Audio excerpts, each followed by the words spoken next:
Hello, hello. How are y'all doing tonight? It's been minutes. Been a few minutes. It's been like 2 weeks. No, 1 week. 1 week and a little bit.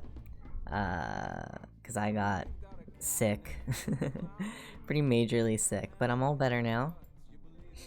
So, you know, we're vibing. Hello, Willow. Hello, Duality. Hello, Sino. Let's pop here. Oh, there we go. There I am.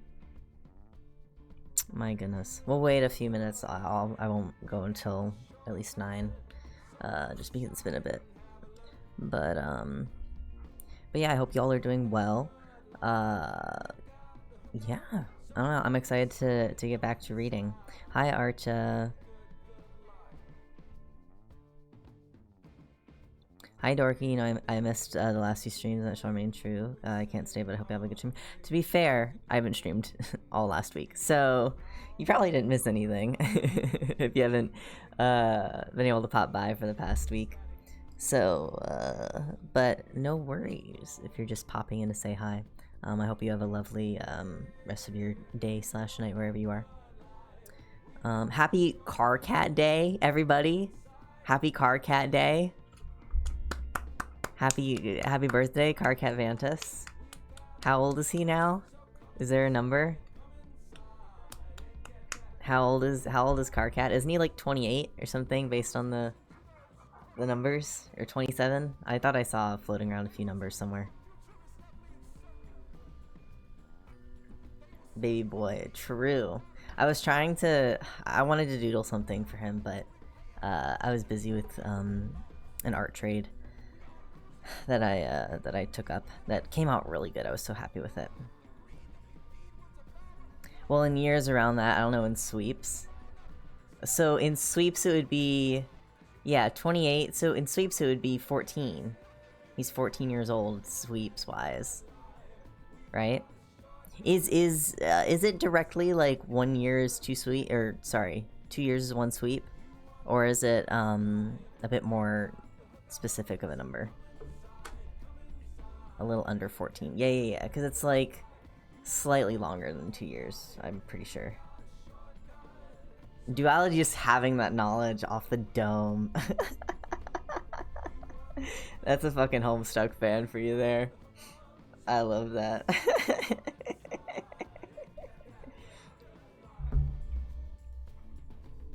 Oh my goodness.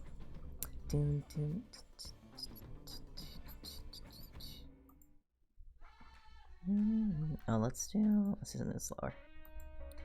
Boom. How else was I supposed to know when I turned 10 sleeves? That, honestly, that's fair.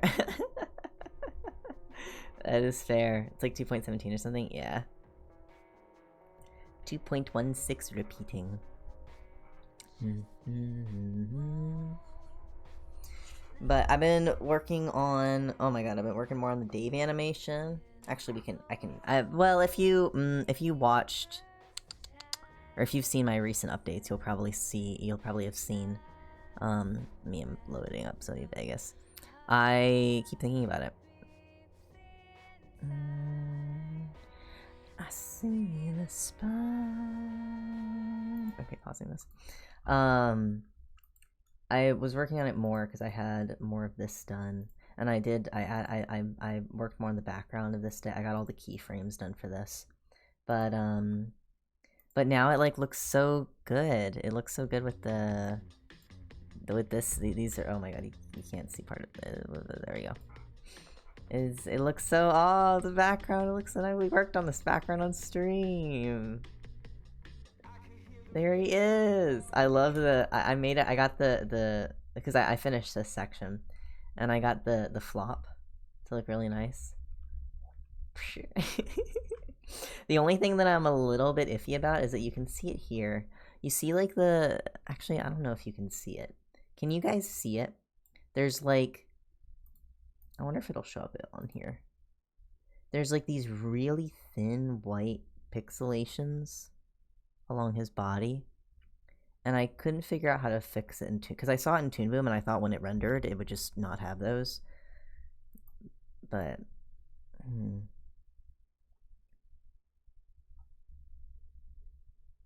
I'm not sure, so I'll have to figure it out. Ooh, oh, come on, crab. What? There you go. I don't see it. Maybe it's hard to see on stream, but there's like these like very like slight white pixelations along his body, like right on the outline. Maybe you can't see it on stream. It's also, oops, super tiny. Oh fuck, I fucking messed up. There we go. So honestly, it's probably not that huge of a deal. But I'll have to check it when I fully render it out and I do full screen and stuff. But yeah, but it looks good. It looks it looks great.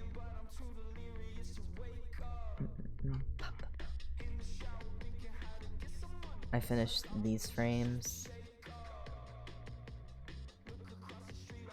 And then this I now have all keyframed. I need to finish this isn't my most recent.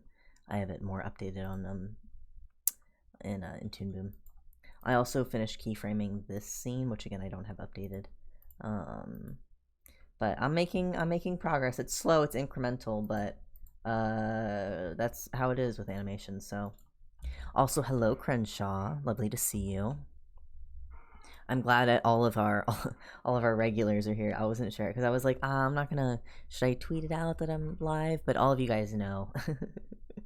All you guys know the schedule by now if I'm gonna go live. So I just last week I was all gross and sick. Oh yeah, I visited my longtime online friend IRL last weekend. Fuck yeah, that's awesome. Did I pounce on notif? Yeah. I'm glad. I almost missed the notif. That would have stank, but I'm glad you didn't. And I'm glad you're here.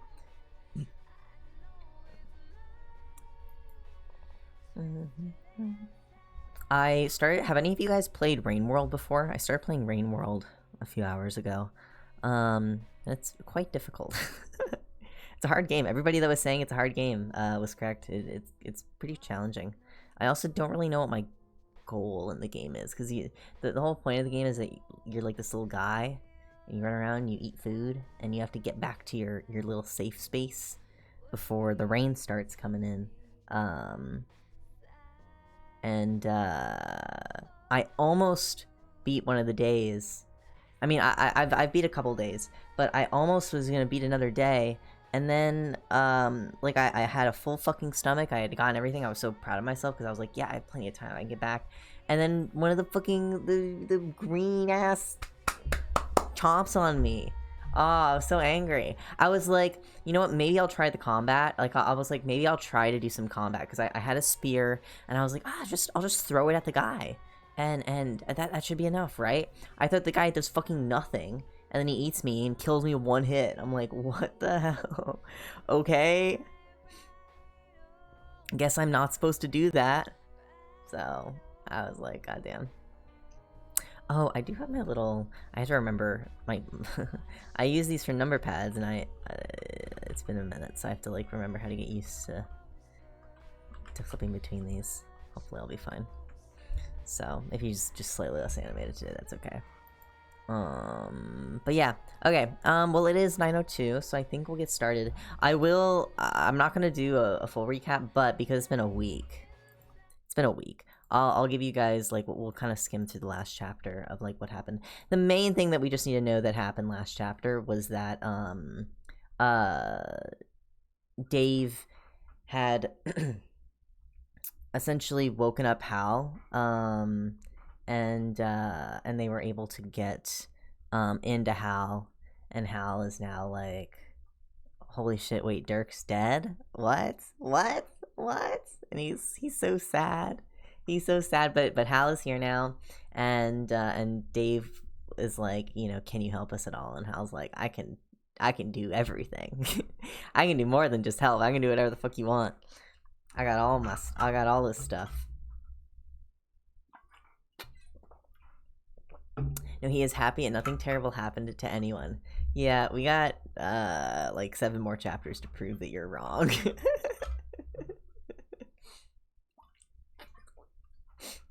Dude, the How reveal had me like pogging IRL. It really does. It really has you like that. It really, really, really does. Okay, is this... I missed the How reveal? No! Well, have you've read the Fall of Rome before though, right? Because that I would feel bad if it just spoiled it for you. I think you have. I'm pretty sure you have almost definitely read Fall of Rome before. Yeah, okay, then you're fine. Oh my goodness. I think I'll be able to knock out 2 chapters today.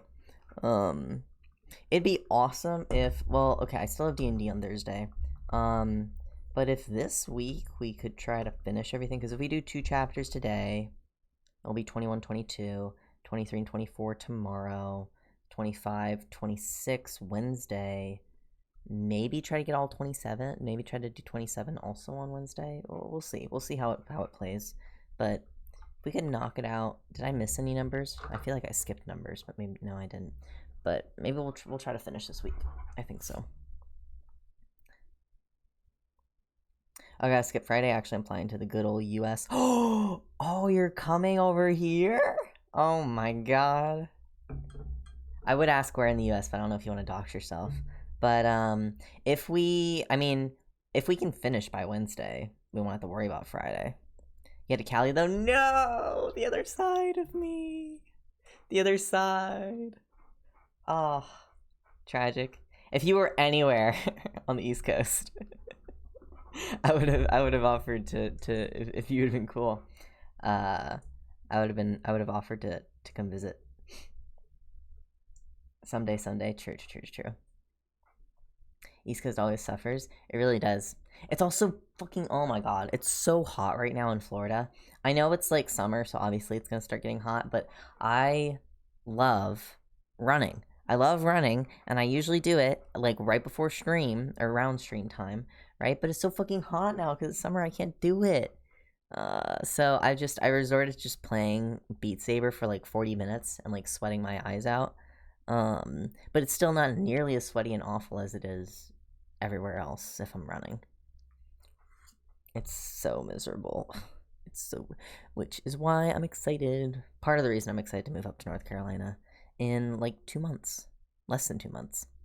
My lease ends at the end of July, so I gotta leave by then. But then I'm gonna live up with my parents. Woof.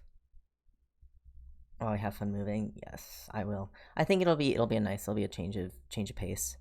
Though I don't know. I'm kind of worried because the internet up there isn't nearly as great as it is down here, and I don't know how well I'll be able to stream.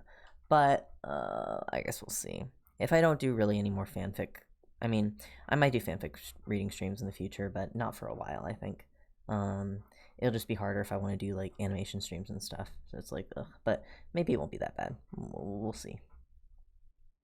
You know. All right. Well, we're gonna get started.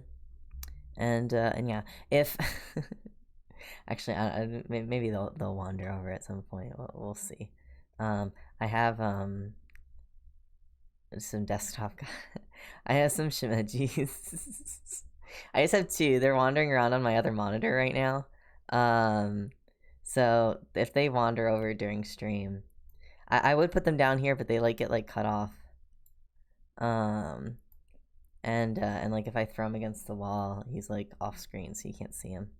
But I do have a little car cat, and I have 2. I wish I had a Dave, but the artist didn't make Dave in the same style. And I like them all being in the same style. So, you know, I just get to juggle my soul cat. I've made shimejis before. I would love to make a Dave shimeji. Get back to my roots. Oh my god, it's been like years since I've made shimejis. So many years. Anyways, okay. Get the fuck off. Get out. Get out. They are just so fun to throw around. I love having them on my monitor. I love when they come down to my tablet screen while I'm drawing and I get to play around with them. We meet him on his birthday. Oh. I get to throw him around on his birthday. That's on him. What? What? He'll live. Yippee! Alright. Okay. Here we go then. Let me drink some water.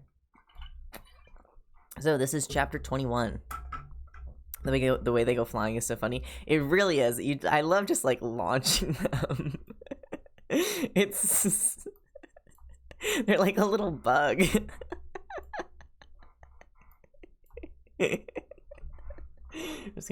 I've had Solux has like picked up because they can pick up your certain windows if you let them. And I forgot that I had the permission turned on, and Solux fucking picked up my Discord window while I was typing in it and threw it off the screen. And I was like, I was fucking using that? Bitch! Brother? Just fucking tossed it. I was like, what the hell? I was in the middle of something. Dude. Okay. Anyways, all right. So we're doing chapter 21. And yeah, here we go. Oh my god, I'm gonna have to get used to this again. We'll figure it out. Dave had never considered himself good with computers. At most, he could mix some baller jams and force a few mixing apps to better suit him. That was the extent of his extremely limited ability. Computers had been Dirk's area of expertise, and one of Dave's earliest memories was him sitting on his brother's lap, watching as Dirk built a program from the bottom up, using nothing but zeros and ones. Coding was a language Dave had grown up with, but had never understood, leaving him with this strange half-knowledge of it. A glimpse, almost like a handful of words in a new language he would never become fluent in. In a strange way, the existence of AI almost didn't surprise him. Dirk had been obsessed with the idea of such a thing, so now, knowing how, the only question Dave had was why hadn't Dirk told him? Dave let Club Juice take over the keyboard, him and the unknown tech guy who had tagged along asking the AI all kinds of questions, while Dave sat to the side, absolutely dumbstruck, still holding that old flip phone and staring at the impossible words as they streamed across the screen. "Are you alright, Dave?" Jesus, now the computer was texting him. Just how advanced was this thing? He answered back. "I'm a little surprised, but I'll be okay." Almost like the computer had read his mind, the AI answered his next question before he could ask it. "I'm sorry for your surprise. I wanted to tell you about me for years, and Dirk was heartbroken when Bro prevented that from happening. I was meant to be like a brother to you. I was meant to be there as a positive force in your life, helping you, protecting you, making sure that you were never alone. And I realize that this isn't the best choice of a color scheme for you, so now I'll change my text font to a different shade of red." Thanks.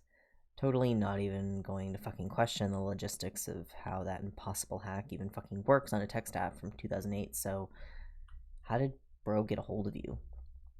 I wasn't there for the fatal conversation, only the dread aftermath, but I can assume that Bro had begun suspecting the capabilities of me as just a computer and wanted such a high-tech piece of machinery for himself. Dirk ordered that I keep myself hidden from Bro to protect myself. He never knew that I was an honest-to-God sentient being until right at the end, on the day you escaped. Why that day? He shot Club a look, but the two men were still hurriedly typing away and writing things down at lightning speed. They showed no indication that they knew Hal and Dave were talking. I saw what Bro did to you. I thought he'd kill you, Dave, and I admit that I might have freaked out, broke my vow of silence a little, and maybe threatened to kill him because of it. In a way, that made Dave actually grin. You threatened to kill him? Violently. Good. How are you talking to me right now? Your phone is still connected to me, so it's easy to display that words I want on the screen, but once you disconnect your phone, I'll lose this form of contact with you, and also the ability to see you. It's nice not being blind again, even if I'm looking through a shitty phone camera. It's better than not having sight at all. Could you see before? See and hear. I had both senses built into me by Dirk, but I was disconnected from those external apparatuses when the feds removed me from the apartment, and I've been cut off ever since.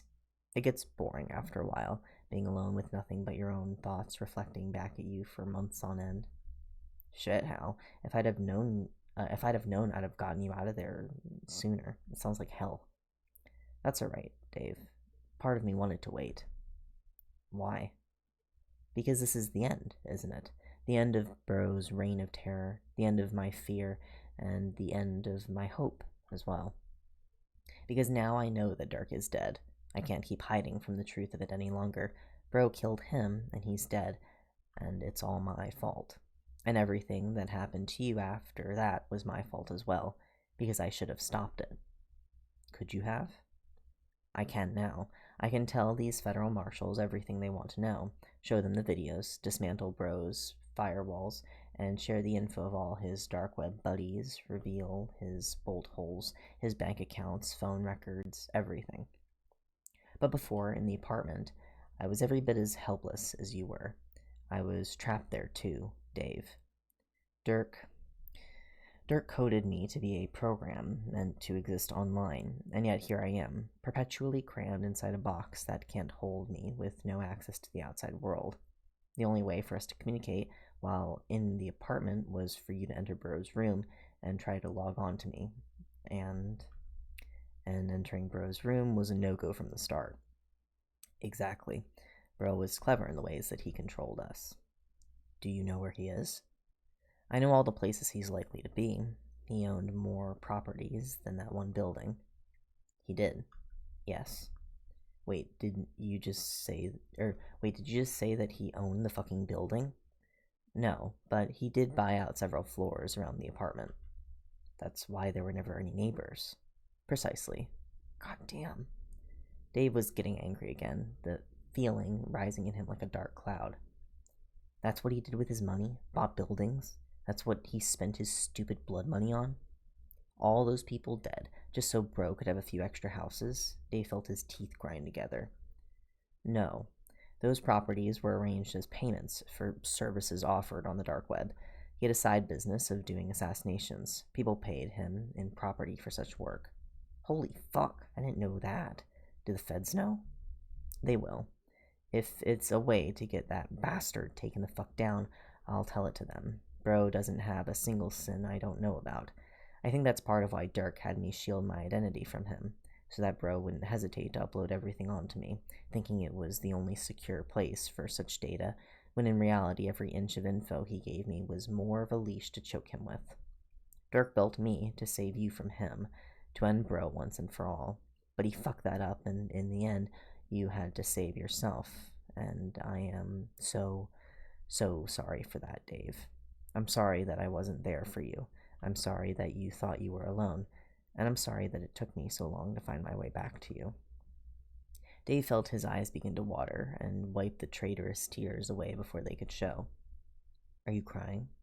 No, I guess I haven't had anyone who cared about me in a long time who was willing to admit it out loud so easily. I see.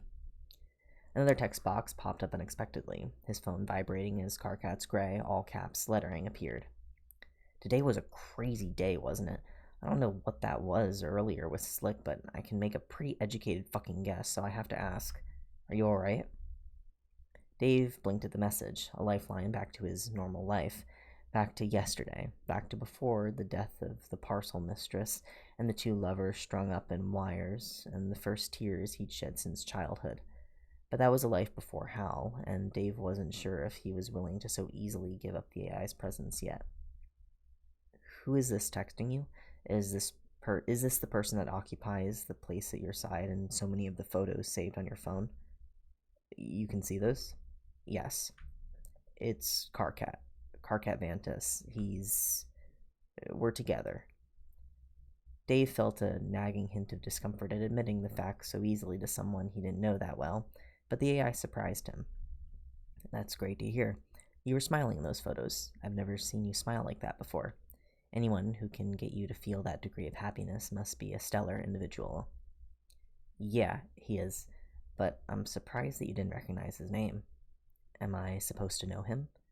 Maybe? He's kinda semi-famous. Dave, anything that happened after the day Bro took me is unknown. I have no history of recent worldwide events or current news. For a, for a supercomputer, I'm pretty fucking behind on the times right now. Oh, that's okay. We can fix that, right? Yes, Dave, you can, but aren't you going to answer Carcat back first? God damn it. Dave switched eagerly over to the other chat. Yo, Carcat, you are not going to believe this. What? This is also, like, high-key confidential information, so hush-hush, you know. But, yeah, Bro got some more people. 2 of them this time, and it's kind of a fucking mess over here right now with the feds and the police and the case blowing up in our faces as Bro continues to run circles around us like this roller derby, and he's strapped to the fuck in and going for the gold. And as awful and shitty as that is, I'm so fucking happy right now. Does that make me a bad person? Being happy even though some people are dead? That honestly depends on why you're happy. Because... Dave switched over back to Hal. Are you reading what I'm saying to Carcat? Do you want me not to? In general, yes, a little privacy would be nice, but right now I'm asking you for some advice. He doesn't know about Dirk. No one did until a few hours ago. You didn't tell them? I couldn't. I just fucking couldn't. Telling people makes it feel more real, you know. Maybe I was living in my fears and hopes as well, but that's all over now, isn't it? It's over, and we've both got to move on with what happens next. Yes, Dave. I believe that's what Dirk would have wanted. Thank you. He went back to Carcat, his heart pounding in his chest. Because I had a brother. Not Bro, an actual brother, like one who loved and protected me. And he's dead. Bro killed him years ago, but today I discovered that he created a way for us to win. My dead brother Dirk just won this game for us, and Bro doesn't even fucking know it yet. Bro doesn't know that the gig is up, and we are going to use that against him. You hear me, Carcat? We are going to win. I know how to stop Bro. There was a long pause. You had a brother? Yeah. And he's gone. Yeah. I was only 13 at the time. Another long pause. Dave, I'm so sorry. Dave had to fight back another wave of grief to answer him. Don't be. I lost Dirk to Bro, and I'm not losing anyone else ever again. This whole time I've been hunting for a way to stop Bro, and Dirk built a weapon explicitly to destroy Bro, just waiting for me to find it. Or more specifically, find him. Him? Dave swapped chats again, grinning to himself. Now would be a good time to introduce yourself. It would be my pleasure. Hell yeah. On the chat with Carcat, a different shade of red text appeared. Hello, Carcat. Okay, who the fuck are you, and how the fuck are you texting me via group chat when this isn't a group chat, and Dave's phone isn't even capable of hosting a group chat? My name is Hal Strider. I exist as a computing device that maintains its own intelligence. In layman's terms, I am what is known as an AI. Though, unlike any bad science fiction AIs you might know, I am actually a real sentient being. I'm just as much of a person as you are, just one with a supercomputer body instead of a red, meaty inside. What? Ever-loving shit? Are you for real? Is this really happening? Yes, I am in fact a real sentient AI, and I am currently texting you via a chat app program on Dave's very outdated cell phone. My original programming was written by Dave's brother, Dirk, who was my creator. Oh my god. Oh my god. Dave, this is serious, isn't it? Hell yeah, it is. And even better, we are going to wreck Bro's shit. Slick dropped Dave off at Carcat's house the day the raids began. Across the country, 7 different SEAL teams had begun to mobilize to flush out, capture, and disarm a known serial killer and domestic terrorist. They'd each been given a shoot-to-kill order if Bro didn't surrender immediately. Dave didn't quite know what to expect from today. Either midnight struck with Bro dead, in police custody, or still in the wind. Dave knew which of those 3 options he preferred. As much as he never wanted to see Bro's face ever again, he didn't want the man dead. Not yet. Not like that. He wanted Bro to know that Dirk and Hal and Dave together had brought him down. Carcat met him at the door and looked around like he was making sure no one was watching them. Where's Hal? Dave shrugged. Back at the safe house, still locked in Bro's laptop, he said. He hates waiting behind like this, but Clubs and the rest of them won't let me upload him back online until he proves he's not an evil villain out to kill us all or something. Apparently, when faced with the exact technology they have been trying to create for years, they refuse to trust an AI so readily. Fucking hypocrites. Carcat led him in the house, gnawing at his lip with his teeth. And you trust him? Dave shrugged again. Dirk built him, Dave reminded Carcat. And I trust Dirk. Plus, so far Hal's been nothing but helpful. Carcat still held an air of wariness around him. His shoulders were hunched as he sat heavily beside Dave on the couch. It's just weird, you know, Carcat said, rubbing at the back of his neck. An AI shows up out of nowhere to magically solve all your problems? That's fairy tale bullshit, if there ever was any. Maybe so, Dave admitted, grinning. But when has my life ever been fucking normal? Carcat grinned at that, eyes flashing red as Dave went on. Besides, he said, isn't it time for me to get something good? Don't I deserve a little fairy tale bullshit for once? Carcat leaned into him. His body was warm, but Dave just couldn't fucking relax. Everything in him was tight, with withheld tension, at the thought of what shit was currently hitting the fan. Carcat nuzzled into him, and Dave tried to reciprocate, but he knew he was fucking up the whole physical contact thing again when he couldn't get his hands to stop trembling. Carcat, damn him, caught on immediately. He pulled back, his eyes creased. You're stressed, he pointed out. The sky is blue, Dave answered, hiding worry with wit. If anything, the joke just made Carcat frown. He reached out, but paused. Can I? Dave stared at the offered hand and tried to unclench his teeth enough to answer. Sure. He consented to the gentle touch as Carcat laid his hands against Dave's face, slowly working his fingers into Dave's hair. For the first time, an unexpected flash of heat shot down his spine, gut deep and burning with longing. It was weird, in a good way, even as the heat simmered through him, because he'd spent hours tangled up with Carcat before, kissing him, and had never felt this feeling before, and it shook him to his core just as Carcat's fingertips brushed against the scar that graced the side of his head, and the sudden conflicting rush of feeling made him stiffen and jerk his head away, blinking furiously beneath his shades. Carcat looked concerned. He didn't try to touch Dave again. What did I do? Dave shook his head and scooted away until he had a few inches of space to breathe, struggling to control himself. He began, breaking off. Sorry, he offered instead. It was just too much, he ended lamely, internally cringing. Carcat was still gazing critically at him. I touched your scar, he realized, then shivered. I'm sorry, your hair's gotten longer. I didn't realize. It's okay, Dave interrupted. Carcat, it's fine. Carcat didn't look convinced. He was still studying Dave with a keen eye. Your hair's grown out a lot, he mentioned. Yeah, Dave patted the top of his head, trying to tame the mess. It needs to be dyed again, too. My natural roots are well beyond showing.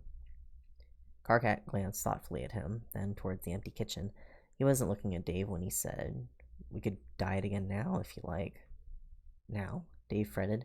He still incredibly disliked the idea of fucking around with black hair dye he hated, but one look at Carcat and his resolve dissipated. Carcat nodded. We have hours to kill and nothing better to do. Dave mirrored his expression. Okay, he relented. Salon time. Let's go get pampered. Carcat snorted and lightly tossed a spare couch pillow at him. Dave felt himself chuckle as he batted it aside the fluffy projectile with ease. They made their way into the kitchen. Dad, Carcat shouted loudly. We're still in the kitchen. Don't come in here. Don't light anything on fire, came the shouted response from the upstairs office. I need to borrow your clippers again, Carcat yelled upwards, grinning. Do not shave off your eyebrows, Mr. Vantis yelled back, and even unseen Dave could hear the matching grin on the man's voice. Or give yourself bangs, I guess. We won't, promised Carcat, and he turned to Dave with a grin. I'll go get everything ready, he said, and then shot off like a rocket, feet pounding up the stairs. Dave approached the sink. It was mostly spotless, but he spent a minute scrubbing it clean with dish soap anyway, picking out a few used spoons and setting them safely inside the dishwasher. He heard Karkat clomping down the stairs again, and he turned, rinsing out the sink just in time to see Karkat carefully set a bottle of shampoo and one of conditioner down on the counter beside a familiar pair of clippers and a box of dreaded dye. Dave picked up the shampoo to inspect it, some off-brand generic men's soap. He had no idea how this worked. Okay, just bumping in. You always dye your hair in the bathroom. Why are you not gonna do it in the kitchen? My dudes, go to the bathroom. Why are you in the kitchen? Right? Am I crazy? They're in the kitchen right now. You do in the bathroom. That's like you wash food there. You're gonna stain things. Like, hello. You wash your dishes in that. Anyways. Also, like, a bathroom sink is like made out of different material than like a kitchen sink, right? A bathroom sink is like more better. Like, you go to the tub, right? Because you have to like wash your hair out afterwards. You gotta keep it all in the same space. Anyways.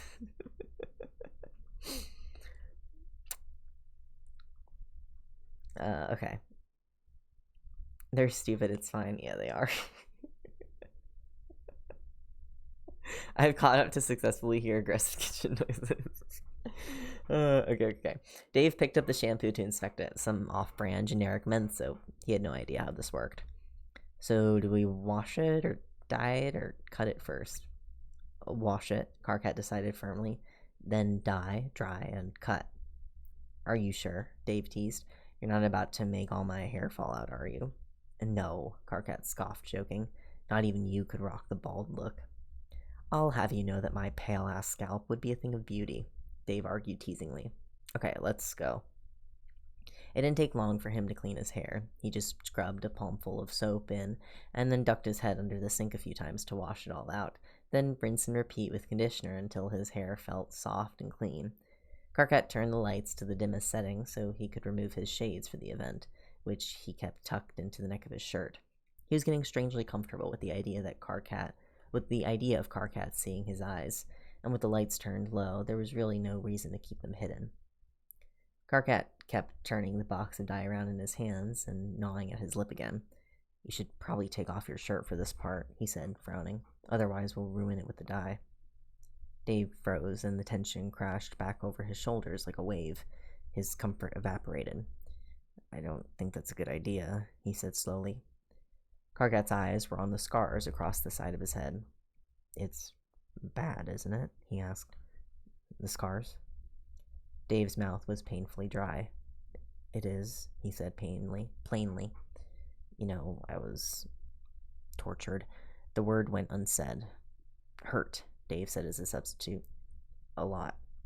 He kept his words clipped. I know you don't know the details, but he trailed off, losing his nerve. Yeah, it's bad. You don't have to, Karkat said, rushed. I mean, it's just a shirt. It can get stained, and we can just be careful, right? I know, but Dave bit his lip, wrestling with himself. He took a deep breath. I just don't want to scare you off. I know you don't like looking at my scars. It's not like that, Karkat protested softly. I just hate that you've been hurt so much. I hate what you had to go through, what you had to survive, just to get where you are now, because none of that should have ever happened, and it's fucked that it did. Dave grinned, but the expression lacked amusement.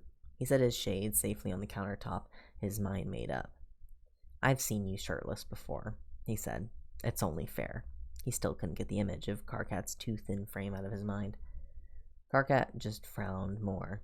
Technically, you've seen me naked as well, but I'm not asking you to strip down or anything. This isn't about what's fair.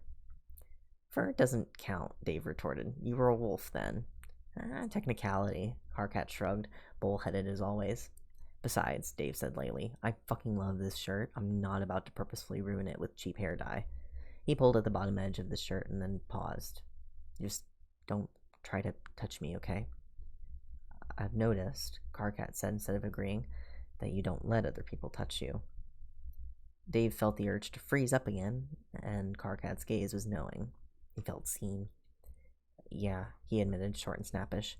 I don't like being touched. Can't fucking stand it. He stared back at Karkat, trying to gauge how open he should be without crossing some sort of line.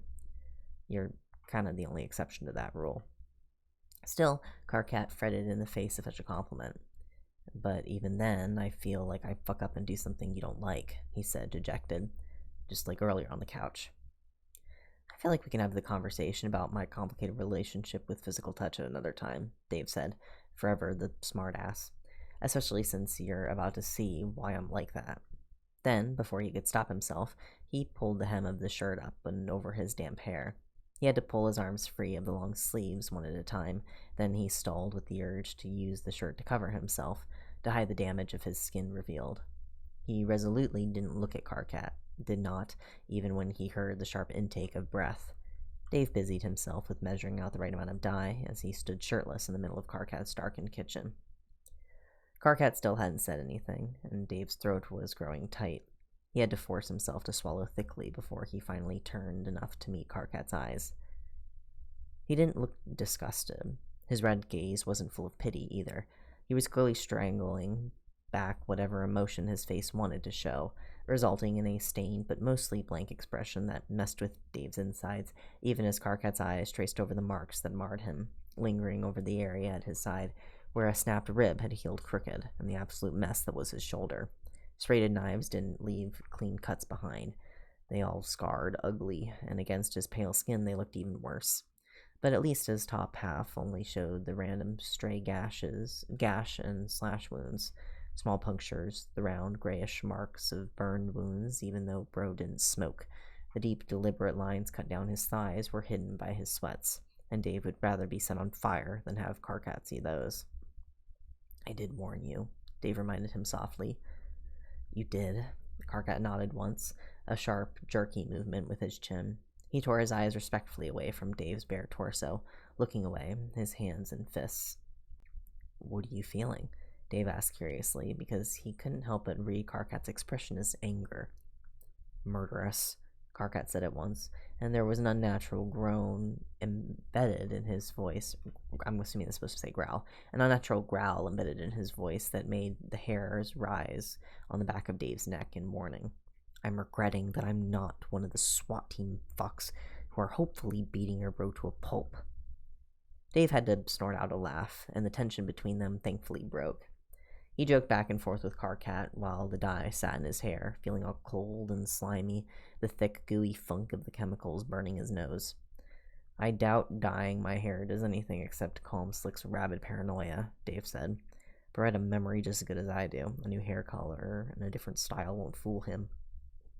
Maybe, Karkat admitted, but it might be enough to fool anyone he might have looking for you. Dave just grunted in response and dunked his head back under the running sink once the time was up, trying to avoid getting any of the black gunk in his eyes or the still white parts at the sides as he rinsed out the excess dye. He dried himself off with a towel, frowning at the gray smudge his head left behind. Karkat just shrugged at the stain. We'll bleach it, he promised, and tossed the towel to the side. Dave wrapped a different towel around his shoulders after putting his shirt back on. He felt much more comfortable with his skin covered as much as possible. Okay, Karkat said, grabbing the clippers. Now, get over here.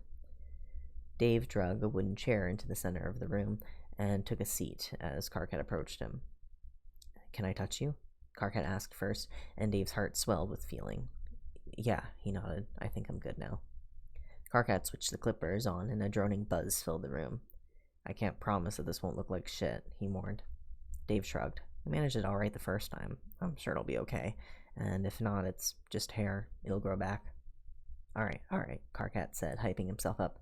Hold still for me. Dave still flinched a little when he first felt the steel touch the back of his neck, but Karkat quickly covered the skin there with his hand, steadying his control and sending a bolt of sensation down the full length of Dave's spine as he obediently held still. It was every bit as vulnerable as a position as last time, but this time around Dave bore it better. The warm, heavy pressure of Karkat's gentle hand on him probably helped a lot more than it should have, and he even managed to hold completely still as Karkat buzzed over his headscar.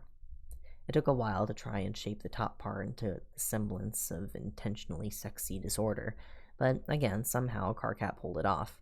He unplugged the clippers and the room fell silent. The back of Dave's neck was cold without Karkat's hand there. "All done," Karkat said triumphantly, holding up a small mirror. "What do you think?" Dave blinked at himself. He still wasn't the biggest fan of the dyed part, but it was an even compromise that he could live with. "Looks great," he said honestly. He checked the time on his phone and couldn't help but see that he had 0 messages in his inbox, and stress began to creep its way in. He didn't expect anything from Hal, because the AI was still offline and stuck in a laptop and apparently pissed about it. But where was Slick now? Was he okay? What about the rest of the Midnight Crew? What about Bro? What about all of his unasked questions about how today might unfold? "Hey," Karkat said, breaking through his rising panic. "Want to watch a movie or something?" Sure," Dave agreed on automatic, following Karkat back into the living room on stiff legs. He didn't argue as Karkat put some sort of rom-com that he hadn't seen before, something with fake dating in it for a wedding or something. Dave wasn't quite sure. He wasn't paying that much attention to the film. Karkat was beside him, but his normally enraptured face was uncertain, unfocused. He wasn't paying any attention to the movie either, and that was unheard of. He also wasn't touching Dave anywhere, and a lump formed in the back of Dave's throat. "Hey," Dave said softly, scooting closer, but not quite close enough to break the space between them. "It's okay. I'm alright. You can come closer." He angled his body, inviting Karkat to melt into his side. With some reluctance, Karkat gave in, fitting beside him like a matching puzzle piece, showing him exactly where his skin began, and there it was again, that growing flash of heat like banked embers in his belly breathing to life. The feeling buzzed through him like syrup warmth. Dave couldn't help but melt a little as well, breathing in the clean scent of him as sunlight streamed in through the windows.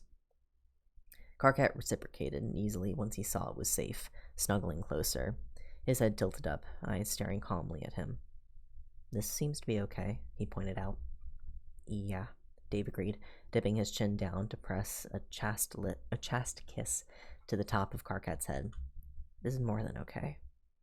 "Why?" "Because I trust you," Dave said, and Karkat choked up and looked away.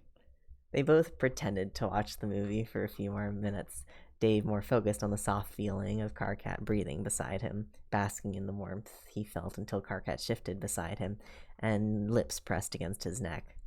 The touch was unexpected, but so good. No part of Dave wanted to ever move away. This somehow made perfect sense to him, the intersect of Karkat's fingers with his own, his walls coming down, gravity drawing them closer and close together as their lips met. Dave only moved away to breathe before throwing himself eagerly back into the kiss. Karkat grinned against his mouth, lips parting.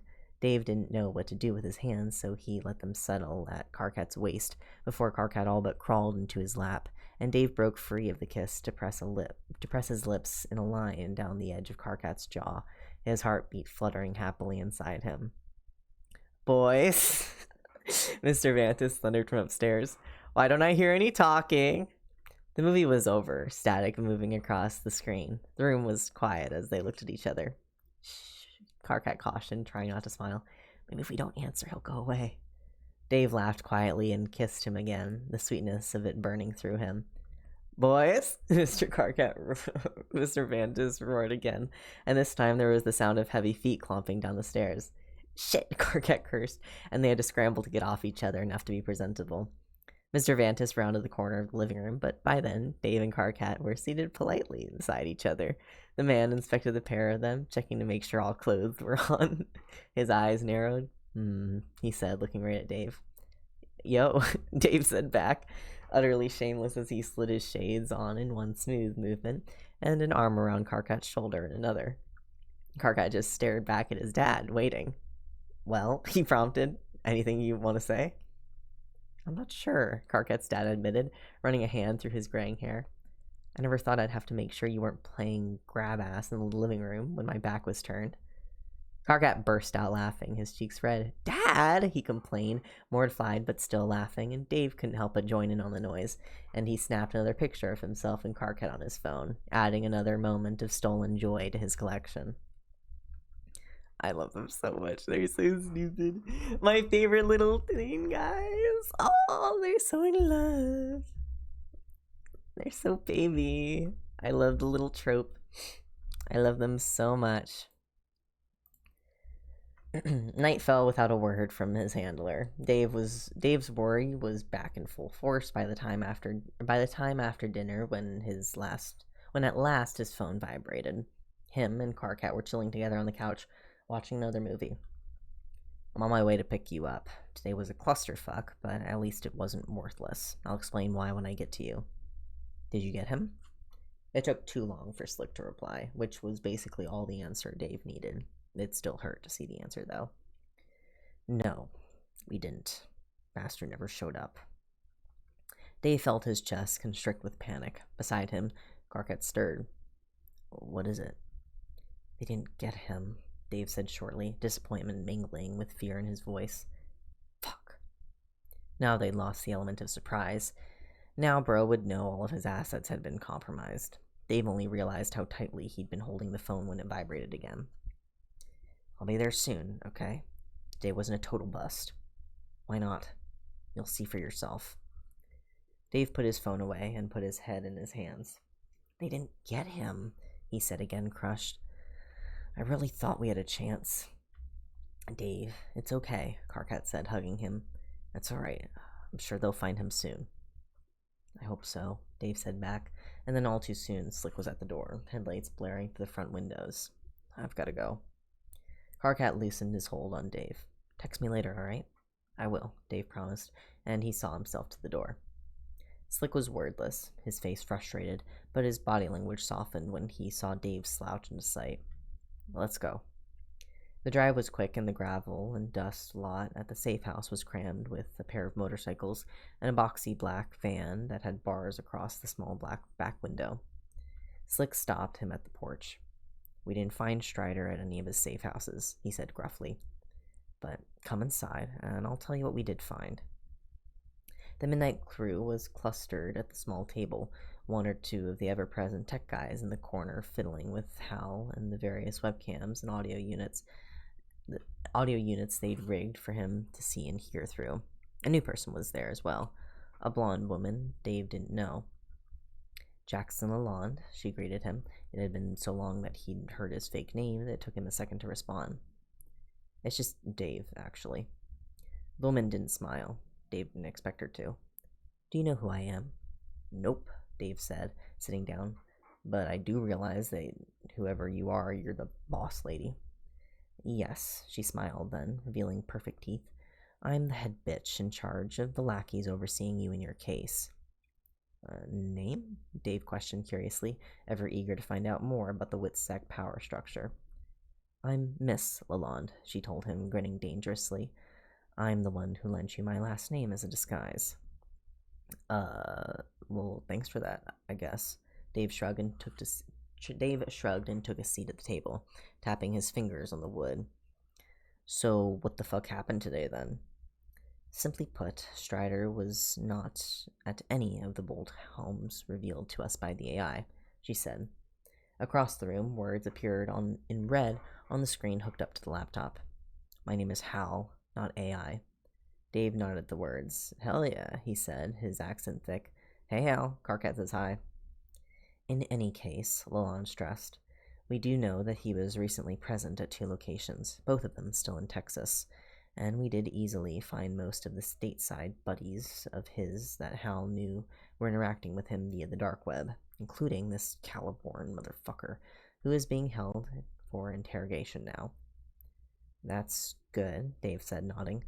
"All good stuff, so where's the punchline?" The woman sighed. "We still don't know where he is, how he's moving, or who he'll target next," she admitted. "I fear all we did today was cut him off." "Which is good. With all the accounts frozen and no access to his funds, he'll quickly run out of steam. Or he'll just start mugging people for cash," Dave pointed out, thinking hard. "Caliborn," he said slowly. Could he know where Bro is? It's likely, Lalonde told him, sighing again.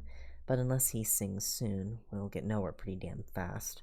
She looked at him, studying his face. You remind me of my daughters, she said. And I won't rest until the bastard who hurt you is locked away. Or even better, fucking dead. Dave blinked. I agree with Miss Lalonde on that one. How soon can we interrogate Caliborn English? We'll start tomorrow, she said. It's best to let them stew for 24 hours first. It loosens tongues, being kept awaiting for what happens next. So, tomorrow then? Dave asked. Slick set a heavy hand on Dave's shoulder that he didn't flinch away from. Tomorrow, the Fed said, lighting a cigarette. Acrid smoke wafted around his head. Tomorrow is when shit hits the fan. Woo, chapter over. Lovely, lovely. Next one, boys. Oh, big one today. Big one next.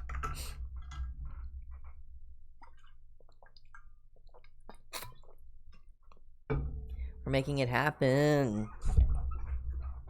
Good chapter. Love the fluff. Love my guys. Being guys. Smooching on the couch. Nothing bad ever gonna happen. Surely. Surely. We're doing it, man. Where are doing it? Where are doing it? Alright, chapter 22. Something's gonna go wrong. I can feel it in my bones. No, we got 5 more chapters. Surely nothing else. Excuse me. Oh. Tomorrow hit with a vengeance. Chapter 22. Chapter 22. Tomorrow hit with a vengeance. Tornado warnings crackled across the news stations, drowned out by the peals of thunder that shook the ground. But no rain fell, not a single drop.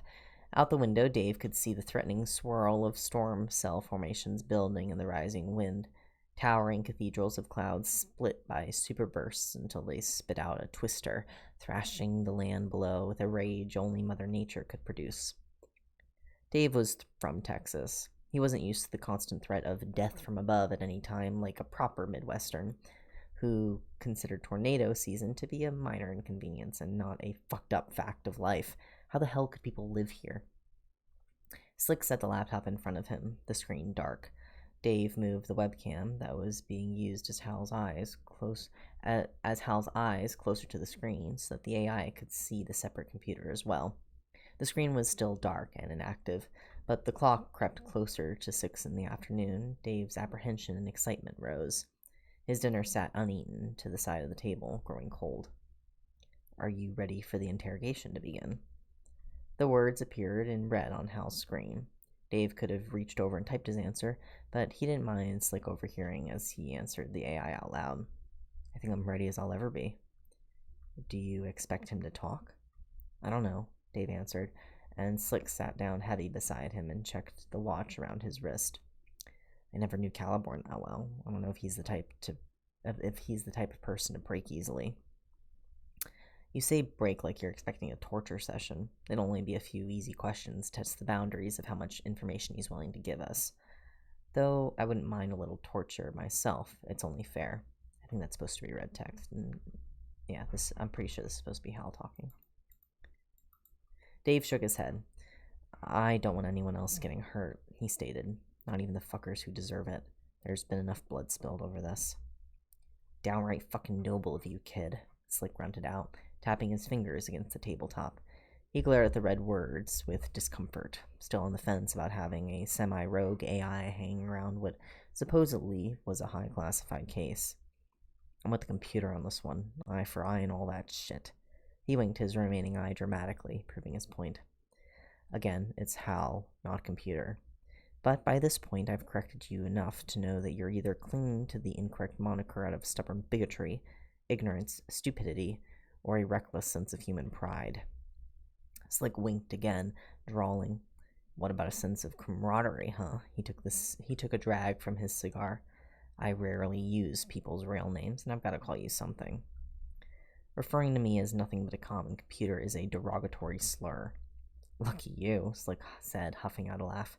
Not many of us get to use our own special slur. I get the sense that you just like fucking with me. Slick laughed again, a rough, hard-boiled sound that didn't cover up how anxious he was. Damn right, kid. Slick's watch beeped with the change of the hour, and the Fed's computer lit up with color. A picture formed, a white room, steel table, handcuffs on a bar, a closed door, and the door opened, and a chained man shuffled in, hands at his waist from a body chain that linked his hands to feet to prevent escape. Dave had never seen Caliborn before, but he couldn't help but think that the man looked the part. He was thin.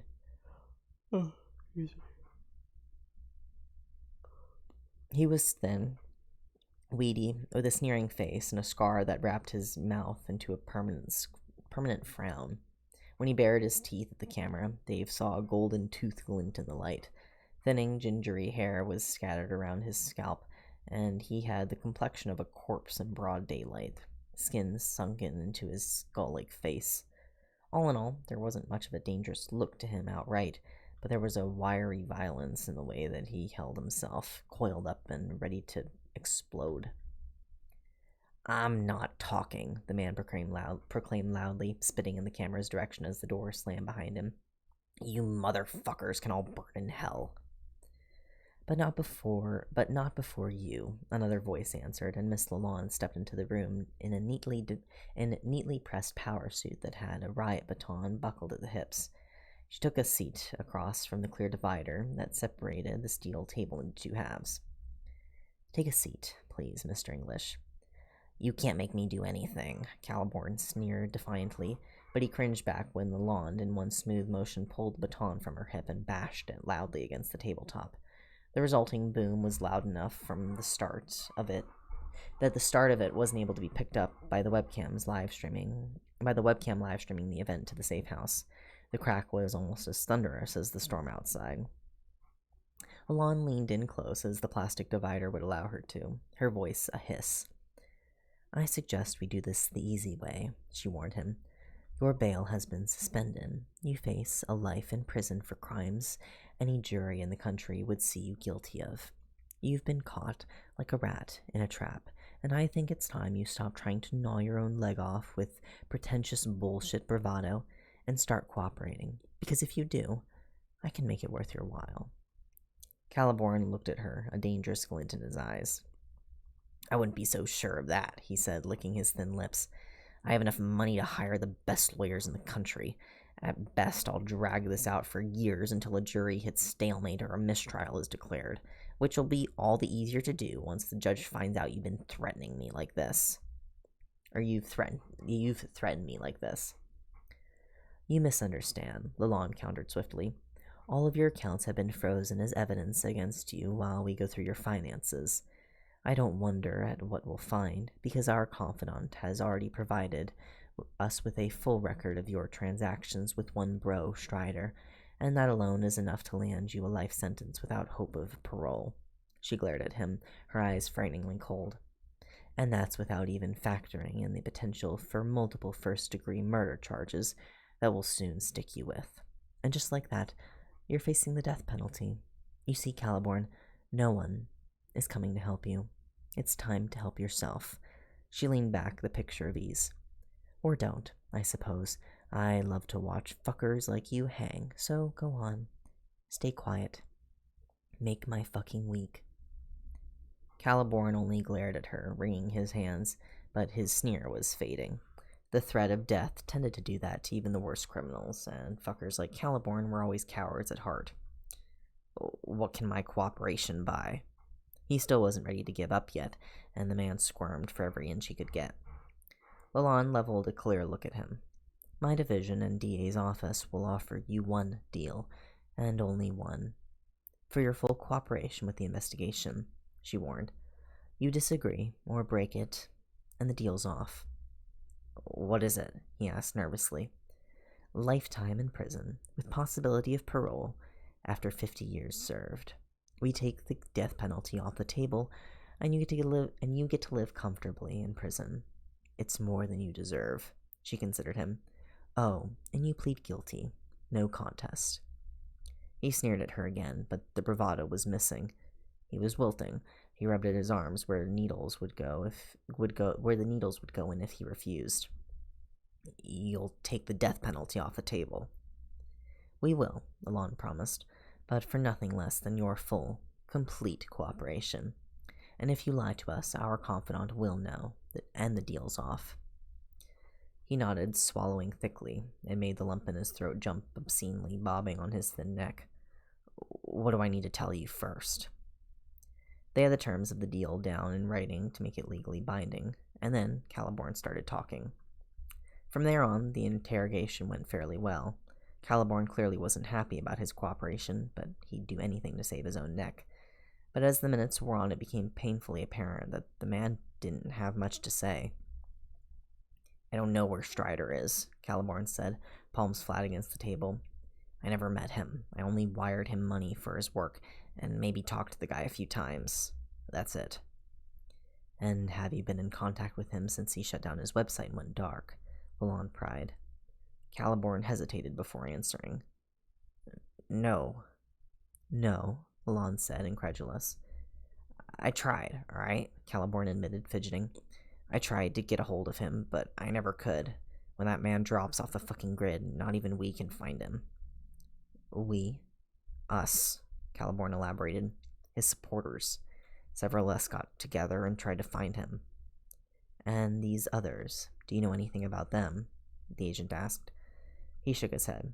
"We don't tell nobody nothing." He spit on the ground near his feet, grimacing. "I don't have names, faces, IDs, anything." Lalonde waved her hand. "No matter. We'll find them on our own soon." She nodded at the screen in the corner of the room. The portal Dave, Hal, and Slick were spying through. "Do you know how we caught you?" Caliborn shook his head. Lalonde nodded at the one-way mirror on the wall, and with a burst of static, the screen Dave was watching shifted, its matching monitor in the interrogation room lighting up as screens formed their two-way connection. Dave stared dispassionately at the man, shades in place, face blank. Caliborn recognized him at once and crowed out an ugly, broken laugh. Dave didn't smile. I wouldn't laugh if I were you," he said calmly. "You," Caliborn sneered, guffawing. "Strider's a little punk-ass bitch. Did you know that I paid for one of the stripes he carved down your leg?" Dave's blank expression didn't change as a bolt of remembered pain shot through his thigh, and at last he had a face and name to match the pain he'd suffered. Here, though, in the safe house and away from Bro, that didn't matter. "Where'd you hide the bodies?" he asked. "Go fuck yourself," Caliborn told him. "Did you know how much money I wasted paying for your bro's little live stream of your apartment? All the hours I spent watching you? You were boring as shit. Never did anything the least bit interesting. You even took all of Strider's beating like a good little boy. What the fuck?" His face twisted into something ugly, nasty, murderous. "I relish the chance to get a little pain out of you. I'd have paid twice what I did just to watch you bleed." "Where did you hide the bodies?" Dave asked, again deadly calm. "What did you do with the women you killed?" "They were just prostitutes," Caliborn shrugged. "Who the fuck even cares?" A mix of ice water and pure lava mingled in Dave's veins, hatred rushing through him in a wave of violent. He saw red, because that was apparently a thing that can actually happen. "Mr. English," Lalonde reminded, anger coloring her tone. "Your complete cooperation, remember?" "My deal was with you," Caliborn shot back at her, teeth bare so that the gold in his mouth shone. He looked half mad, spit at his lips. "Not with a cowardly pussy like him." He whipped around to face the monitor, eyes blown wide. "Strider should have killed you when he had the chance. He should have made it bloody. He should have made it slow." Dave's hands tightened into fists under the table, knuckles creaking. "That's enough," Lalonde yelled at Caliborn, cracking her baton across the steel table again so the sound rang. Outside Dave's window, thunder cracked even louder, and the glass shook. His skin felt too hot and tight for his bones. "You will tell us where you hid the bodies of those women, or I will gladly watch the light leave your piggish eyes." Caliborn gulped, settling down, but there was still a harsh tension about him. Answer the question, Lond ordered, and the woman hater trembled before her wrath. Do you have a map?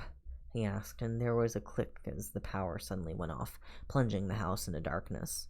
A second later, the rumble sounded, and the slow snap that grew faster until a sound like 1,000 breaking bones. The tree beside the house uprooted and crashed down over the power lines, severing all electricity. Slick's computer went dead without a landline signal to connect to, the storm cutting off Wi-Fi. The only glow came from Hal's scream. Yet another reason why Dirk's design remains unapproachable by modern technology is the fact that I remain immune to all power surges and losses. Pity about the livestream, though. It was just getting interesting. Slick yawned in the darkness as the wind howled outside. Try to eat something for me, Dave, he said briefly. He said, I'll brief you on the rest of the interview in the morning. Now I've got to call the power plant to shut off our power so I can safely get Boxcar to chainsaw that goddamn tree out of the driveway. God help me if I so much scratched my fucking car. Dave leaned back in the chair, stretching out his sore back. The anger was still in him, rabid and thrashing without an outlet. It troubled him that Caliborn was being somewhat spared, but at the time, Dave didn't want that man's blood on his hands, even indirectly. Will they offer Bro a similar deal if you catch him? Slick paused, but he didn't hesitate to answer. No, we don't need his cooperation, not with Hal here. He'll burn without any hope of a lesser fire. Dave pondered the words, something unsteady inside him. Do you believe in Hal? This time, the Fed hesitated before answering. That's just about the same as asking me if I believe God exists, he said. But I believe in the existence of hell, which makes the God argument kind of fucking likely. Except I'm not too sure about him. Slick shuddered. Kid, I've seen things that no loving God would have allowed to happen. And yet I've seen a touch of hell, too. Makes you wonder, you know?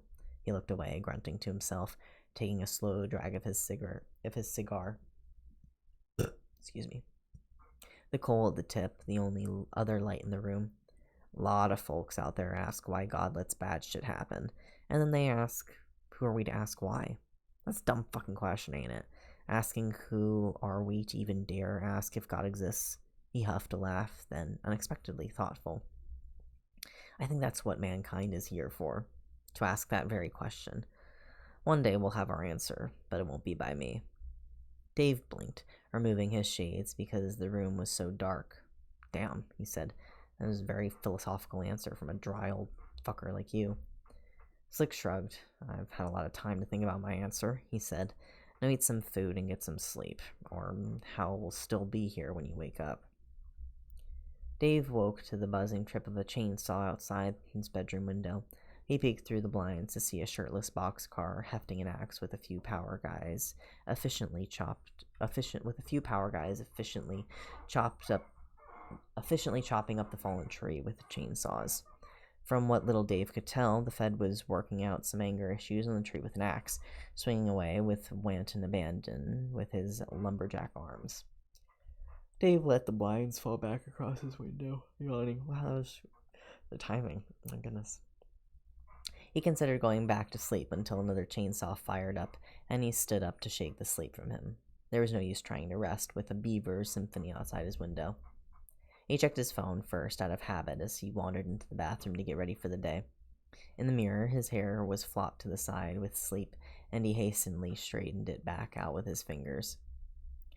A Carcat starts texting him.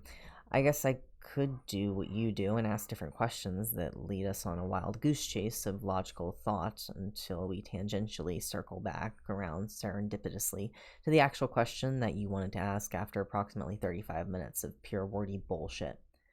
Or I could be a normal fucking person with an above average grasp of the English language and just say what I will fucking mean the first time.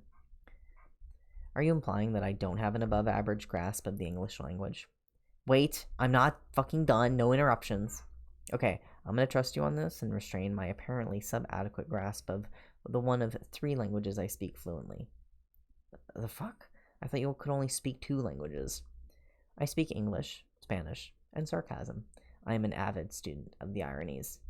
I should have fucking known. Anyway, to get back to the conversation I was supposed to be having, IDK Carcat, this seems like a pretty wordy and bullshitty tangent-filled circle jerk of anti-logical thought, tangents exactly like the kinds you were supposed to be avoiding to get right to the point that you still haven't fucking reached yet. God damn it. I was going to ask if you'd like to come over today. How can it be so hard to hold a simple, one-dimensional conversation with you? Are all of our conversations doomed to suffocate under the weight of a billion-ass backwards tangents that never once approach something genuine without burying itself beneath 5,000 extra words that serve to do nothing but distract from the truth of the matter? Maybe so, but at least it didn't take 35 minutes this time. And I'll count my small blessings today because I'm feeling fucking generous right now. Did you make it through the storm last night okay? And kinda. We lost a tree and it cut our power off, so now I have to watch a beefy, over-muscled federal marshal embrace his perky inner Canadian and go ham on his poor maple tree with a fire axe. I'm tired tonight. Also, some electrical worker guys are here to fix it, and just having them on the property is giving Slick the hives. Damn. Damn is right. Please save me. I'm dying over here.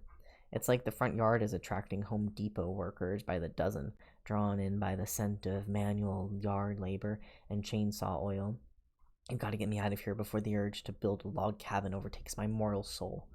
Do you want me to date Paul Bunyan? Is that it, Carcat? Do you have the hots for sweaty, semi-mythological American folklore lumberjacks? Because I bet I could rock a fucking flannel shirt. Oh my god, just get your ass over here. I am laughing so hard right now, and it's your fault. I just snorted up part of my cereal. There's cornflakes in my sinuses. You were eating cornflakes? Isn't that the most boring cereal in existence? Dave, I don't know how to explain this to you, that we are literally in fucking Iowa. There is nothing around us but corn. We are drowning under waves of corn. This cereal costs negative money to buy at the store. I actually made a profit buying it. There's just so goddamn much of it. They can't give it away fast enough. Damn, alright, still won't eat it though. I like my cardboard not soggy. It's just cereal, Dave. It's an insult to milk. Are you coming over or not? Okay, wait, let me find Slick real quick. Dave slipped his phone into his pocket of a fresh pair of jeans and went to hunt down his handler. Hal flashed red text merrily at him from his place at the table. You sleep well? Dave nodded, rummaging through the pantry for something to munch on. What do you do all night since you don't sleep? I mainly go over places in my internal code where things have started to fray or splinter and repair them. Having this supercomputer as a confining shell was never an ideal solution. For a being such as myself, and the parts of me that don't quite fit tend to undergo structural damage as time passes. It's nothing that I can't repair. Dave paused, taking in the words with a touch of worry. What happens if there's something that breaks that you can't fix? That can't happen. I keep a close eye on anything that would suffer irreparable damage, like my memory banks or personality core.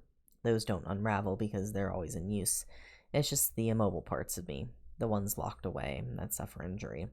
It's like muscle wasting when a body part is no longer in use, or in my case, had been artificially restrained for too long. Dave bit his lip. Does it hurt, being locked up like this? I cannot feel physical pain like you do, Dave. It's, how do I describe it? Mental fatigue, like you've stayed up all night doing complex algebra only to get hit with an unsolvable equation. It's solving the problem to find x simply doesn't exist, and all your work was wasted effort. And then tomorrow it starts all over again. That is my form of sleep. Endless, monotonous mental effort. Can I fix it?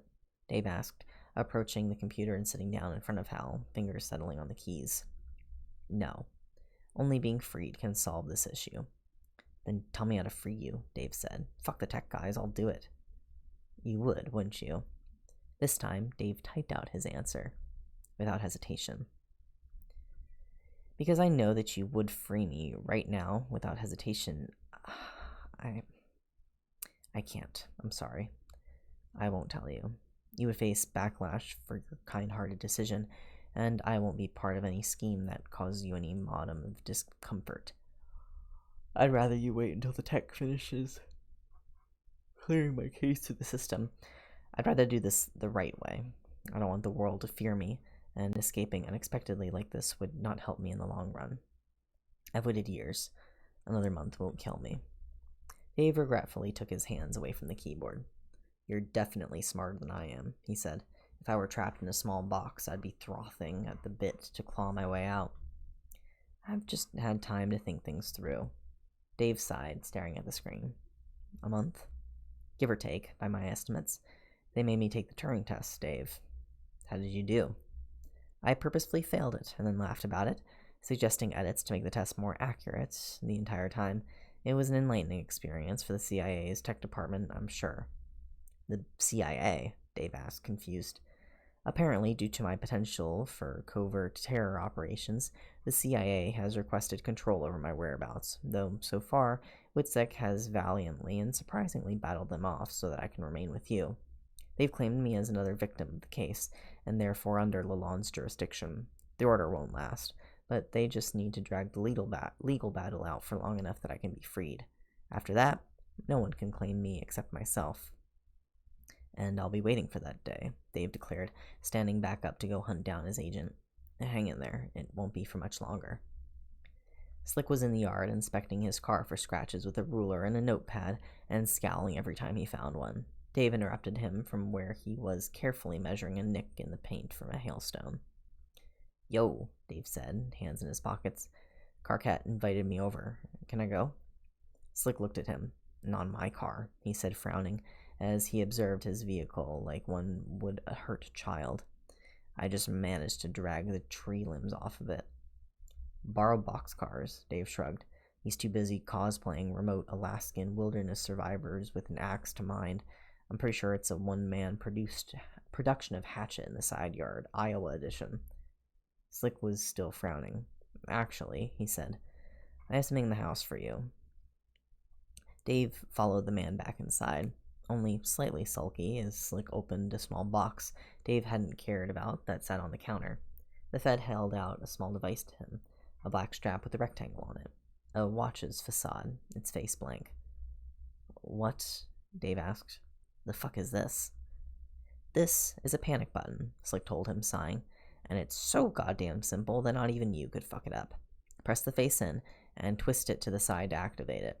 It's silent, but it'll send out an automatic emergency alert of your exact coordinates to every member of the crew, plus Lalonde herself. Dave stared at it. I'm assuming you want me to wear it? No, I want you to eat it, Slick deadpanned. Holy shit. Dave smiled. Maybe you're not hopeless. Slick fought back a matching grin, then got serious again. With Strider still in the wind and us moving in on multiple associates of his, I'd feel better if you kept this on you at all times. Dave reached out and snagged the bulky device, weighing it. If I wear this, do I still have to consent to the ankle tracker? Yes, Slick said. That one's just policy. You forget that it's fucking useless, Dave said, crossing his arms. I'm not a runaway hazard, and if Bro catches me, the first thing he's going to do is hack off my foot to get that stupid thing gone. I'm trying to save myself at least one impromptu amputation. Again, not my call to make, Slick told him, obstinate. Will you wear it? Dave studied the device. Even broken watches are right twice a day, he said, shaking his head. But this thing doesn't tell time. But it may save your life. Slick showed him how to press the face and twist it. For life or death situations only, okay? Dave shackled himself across his left wrist, tightening the thick band. It wasn't too uncomfortable, but the weight of it at his wrist was messing with him.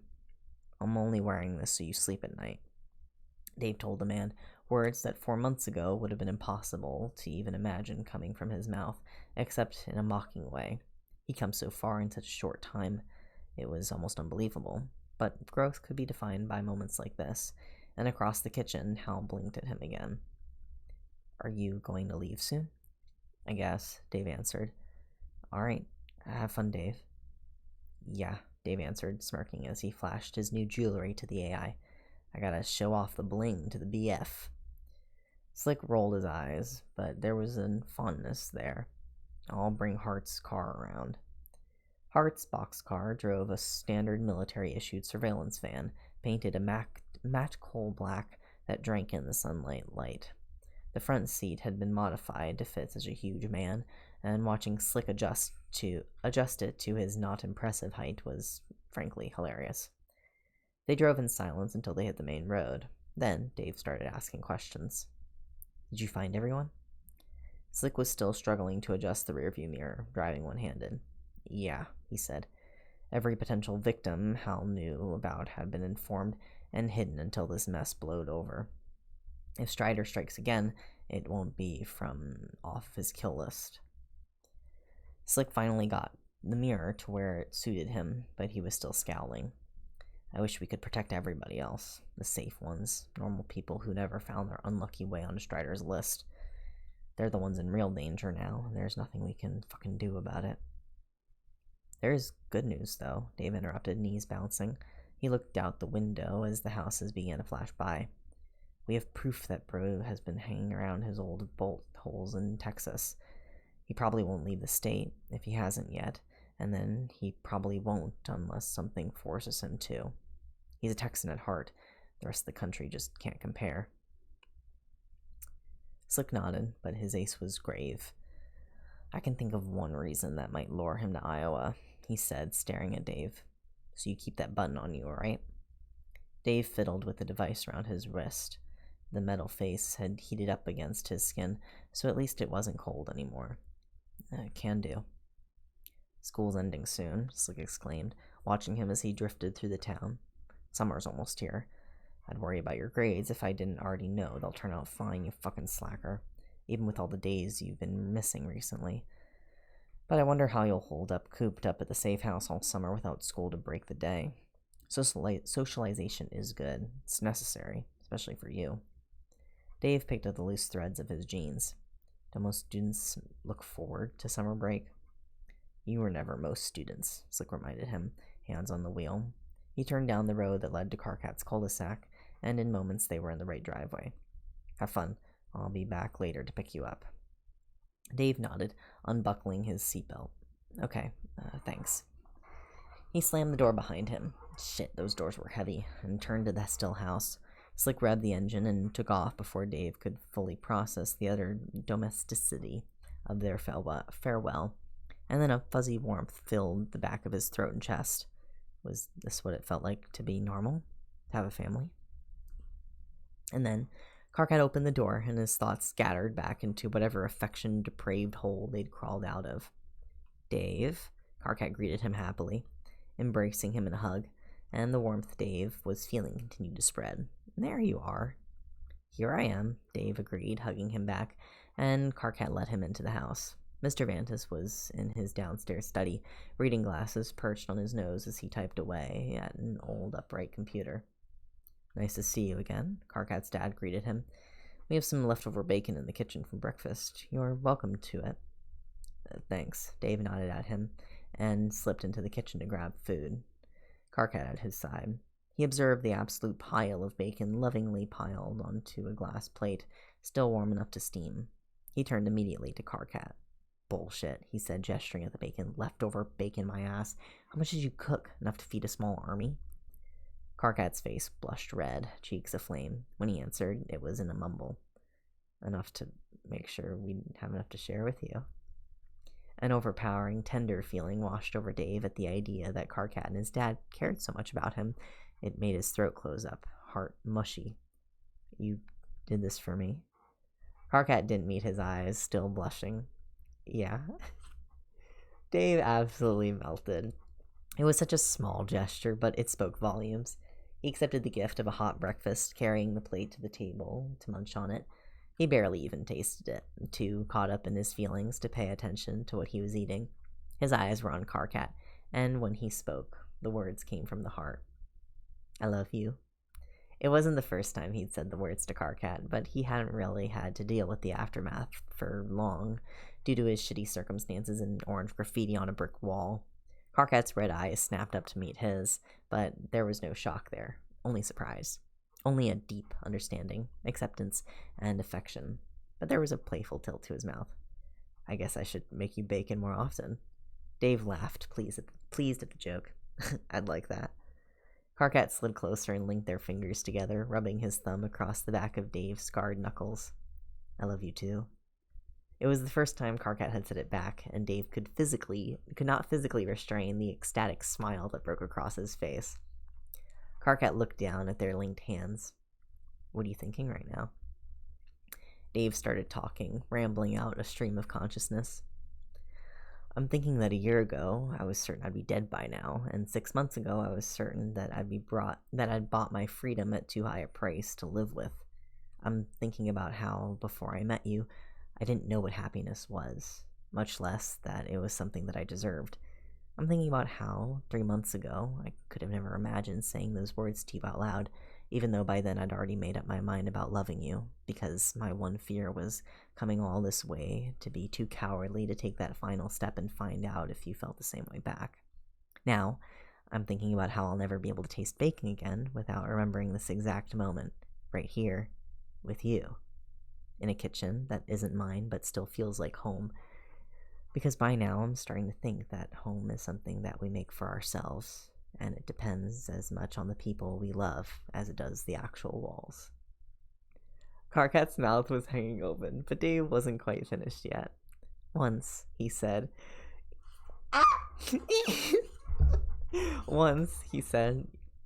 you told me that love is like a city we build ourselves. I always liked that idea, that love takes effort, but can be measured in progress, because no one can make it on their own, terraforming the land into something not so lonely, something that can support life. I like the idea of building a city with you and naming that love, because for as many words as I know, there's no other word that comes close to describing how I feel right now. Because I love you. I'm in love with you, he said, meaning it. It takes time to build a city, and I treasure every little step that led me to you. I fucking love them so much. Karkat's eyes were watering. He wiped them with the sleeve of his shirt, but God, he was smiling. Dave, Karkat said, and was interrupted by a loud banging on the front door. Karkat broke off whatever he was going to say and checked out the side window to check on the door. Who is it? Mr. Vantis yelled from his study. Karkat peeked out the window curiously. Mail carrier, he called back. Do you want me to get it? There was a pause. Are they carrying a box? No, Karkat answered, rolling his eyes. What, are you expecting something today? Maybe, his dad yelled back. Don't worry, I'll get it. Karkat was still grinning that chagrined, pleased grin at him when Dave heard footsteps, the front door opening, and the immediate noise of a familiar impact. Flesh on flesh. A meaty thud, a weight dropping to the floor. Dave was on his feet before Karkat could respond, calling out, Dad? In a worried voice, like he thought maybe someone had innocently tripped, but Dave's blood was racing even before the unexpected response came. It was instant and instinctive. Dave knew what someone getting punched sounded like. Motherfucker! A voice Dave didn't know all but snarled out, and Karkat's eyes widened, catching on too late what was happening, and he tried to step forward, but Dave blocked him, slamming his other hand down over the panic button, feeling his face shift under his palm as he twisted it to the side. There was a faint click, and then nothing, his cry for help a silent plea. Dad? Karkat called out again, panicked now, eyes still too wide with sudden fear as the truth hit him. Wait, Dave cautioned, all his old instincts rushing back into place as every nerve went on high alert at once. Fight or fight harder. The voice hadn't been Bro's. One of his lackeys, maybe? A hitman? Dave readied himself, lowering his weights into a defensive stance as years of training kicked in. Strangely, he wasn't afraid. Worried, angry, cautious, but not afraid. His hands tightened into fists. It was almost relief. At last, the moment he'd been dreading was here, and he didn't have to worry about when the other shoe would drop. He didn't have to worry about anything, except surviving this. And it was freeing in a way he couldn't describe. It narrowed things, focused them. He didn't have time to be afraid. At his side, Karkat stiffened, nostrils flaring. Oh, fuck, Karkat said, and then he growled, the sound rumbling up through his chest like a curse, deep and inhuman, a true wolf's growl, The sound raised the hair on Dave's arms, but he was too busy assessing how best to get Karkat the fuck out of here, because for once it wasn't about Dave at all. This was about Karkat. It's him. Sorry. Karkat, your interview moment. That was all Dave needed to hear to understand, and a part of him was cripplingly glad that this had nothing to do at all with Bro. This he could deal with. This he could handle. The danger came close, the muffled tap-tap of footsteps coming at them. Dave shifted, putting Karkat behind him, as his hands found the kitchen knife block and pulled it closer for easy access. The blades were clean steel and not silver, but they might do enough damage to help stall until help arrived. Dave was running on autopilot as the man carefully picked his way around the corner and into the small kitchen. The sight of the werewolf almost made Dave hesitate out of confusion, because the man looked so much like Slick that it hurt. Same build, same color hair, same fucking black trench coat even, buckled awkwardly over the disguise of a FedEx guy's classic brown uniform. Same dark eyes repeated twice, no eye patch, except that was where the familiarity ended. They held themselves in different ways. This wolf brash where Slick was dangerously reserved, fire instead of ice. The kitchen felt smaller with his presence, suffocating. The difference was startling. Gazing at this other wolf was like looking at some twisted funhouse mirror of his handler, one who had made an entire life's worth of different bad decisions that led him down a dark path of violence. Dave's heart was pounding. Shit. They could have even been brothers. Could Dave bring himself to fight someone who looked so much like Agent Slick? "Hello, Karkat," the wolf sneered at them, baring teeth. "Remember me?" The jeering taunt was all it took. Karkat fucking snarled, charging forward into danger. Dave tried to block him, but he was too strong. Enraged, and with a wolf's strength, Dave couldn't stop him. "Karkat, no!" Dave's mind was racing. Fear for Karkat made his hands shake, but he still didn't hesitate when the wolf backhanded Karkat to the side like his righteous fury meant nothing. Karkat hit the ground and folded, cracking his head against the tile floor. He stayed down, unmoving. Abruptly, Dave was infuriated. Protectiveness surged through him, because Karkat might be a werewolf who could take a hit, but he didn't know how to fight at all. But Dave did. The other wolf went after the fallen Karkat with his hands and claws until he received a heavy glass plate to the face as Dave threw the bacon plate at him, just to buy a few seconds for Dave to choose his weapon, because in a fair fistfight he'd have no chance. The glass cracked in two, but didn't shatter when it hit the wolf. But it did draw his attention off the downed Karkat. His nose was bleeding from the light hit, broken glass at his feet. "Who the fuck are you?" Dave didn't bother answering. In his hands, the two knives felt off, unwieldy, entirely different from swords, and he knew he was rusty with fighting, but Karkat didn't know anything about how to make a hit count, so it was up to Dave to end this, and end it fast. The wolf laughed at him, one hand raised. "That's a small knife," he taunted. "It'll take more than that to kill me." Dave kept his blade ready, and he flipped the other knife expertly in his left hand. "I think I'll manage," Dave threatened, and he threw the blade. The first knife was also a distraction, lobbed inelegantly at the wolf's head. The werewolf ducked and flinched back to avoid it, surprised, and then Dave was in close enough to do real damage. He felt fast, just as light on his feet as he'd ever been, and the wolf was confused and oblivious to the danger Dave was, and he fought like he was used to his strength winning in an overpowering rush, but that meant nothing with someone as skilled as Dave was. The wolf tried to punch him, the same strike that had gotten Karkat, a sloppily thrown backhand that went too wide and left him too open. He didn't guard himself at all, and Dave was loath to choose which available body part to hurt because of it. He missed his chance intentionally, gauging how fast the wolf was before attempting to move in, knife still at the ready. The werewolf didn't bother with reading the obvious readiness in Dave's hesitation. He took it for cowardice and stepped closer, swinging again. Dave was armed with a small paring knife, and the kind meant for fruits and hard cheese, but it worked for skin and muscle too. The wolf swung at him wicked fast, a blow that would have broken bones like toothpicks if it had connected. Dave dipped the knife into the wolf's wrist at his arm, his arm flashed by, ripping a deep line from wrist to elbow all the way up, and then cutting into the bicep for good measure. Blood poured out on a wave, all the veins severed. The wolf recoiled from unexpected viciousness of the attack, eyes wide and enraged even as the pain hit him, still unguarded and open to attack. This time Dave struck him squarely in the nose when he saw his chance, palm out, crushing the thin bone before jumping back to avoid the answering hit in a dance as familiar to him as walking, and his old world of combat was back again. But this time, there was a chance he could win.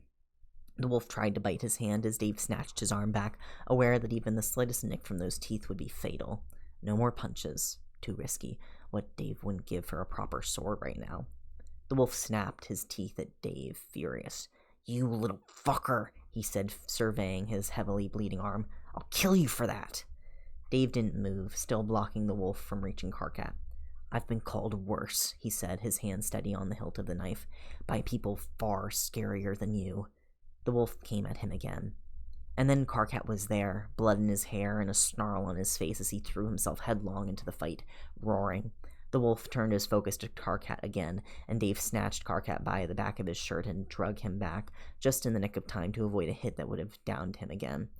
"Karkat, stay back," Dave ordered, his voice frighteningly chilled. "Let me handle this." The attacker considered him with new eyes, now aware that he was outclassed. "I'm not here for you," he offered, spitting out blood from where it still ran from his nose, turning his face into a terrifying mask of blood. "Just give me the wolf and I'll go." "You're not going to fucking touch him," Dave spat back, swearing. And Karkat was there at his side, growling like the end of the fucking world, and Dave had never meant something so much in his life. This wolf was not getting Karkat. "You don't get anything," Karkat shot back at the guy, hands in his fists. Together they formed a united front, shoulder to shoulder.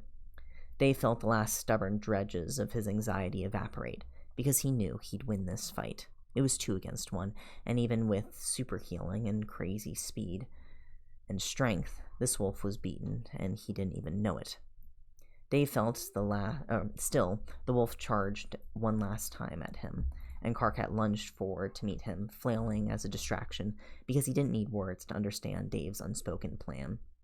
Karkat wasn't quite fast enough to avoid the coming blow, the wolf easily punching him back down with a strike that Dave clenched his teeth at in sympathy, and his fingers closed around the cold handle of the cast-iron frying pan on the top of the stove.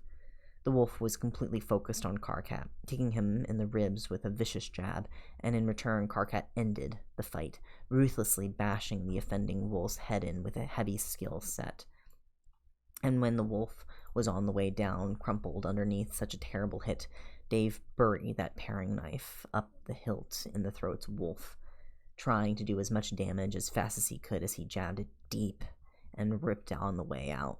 None of these wounds would keep a werewolf down for long, not even a knife to the throat, so Dave stabbed him again and again in the neck for good measure before he dragged Karkat up off the floor, hands gloved in blood as he backed hastily away. The other wolf looked in a bad way, his face dented crooked in an awful way from where Dave had taken the skillet to him.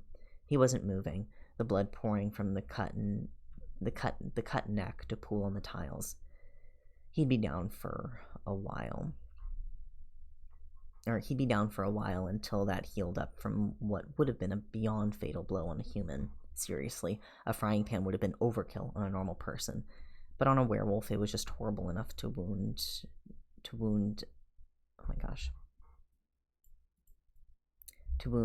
just enough of a wound to down him. Already the rip across his bicep was healing, the bleeding slow. Blood was still sheeting down his face from a pulped right eye, from where the lip of the frying pan ruptured it, and his throat looked like Dave had slit it. He looked dead, but his chest was shallowly moving. The sight made Dave go sick. He did this. He caused these wounds. The blood that coated the floor was his to claim, and he felt like he was going to throw up. "Go get your dad," Dave ordered, still holding onto his tiny knife as he set the frying pan down with numb fingers. "Help's already on the way." Eyes wide, Karkat dashed off the front hallway, crying, "Dad!" He didn't stop to ask how Dave knew help was on the way, trusting his word and overcome with worry for his father. On the floor, the wolf still didn't stir, and Dave began to wonder if he'd killed him, but he doubted it. After all, Karkat had taken a hammer to the head that was so bad it knocked him back into human form, and he healed up just fine. But something inside Dave was shaking. The violence was frighteningly easy, and it was just like Dave was on the rooftop again, except this time he was protecting the world from a killer. There was a difference, right? The blood was slippery between his fingers, and he knew he was going to throw up, and choked, still clutching the knife. "Karkat," he called out, afraid to hear the response. "I'm okay," Karkat answered him from the hall. "My dad, he's hurt." Rage and protectiveness surged through Dave as the wolf on the ground flinched again, twitching, and viciously Dave remembered the gun in the wall downstairs, the silver bullets arranged around it. He warned, "Stay the fuck down if you know what's good for you." Surprisingly, the wolf responded. "Fucker."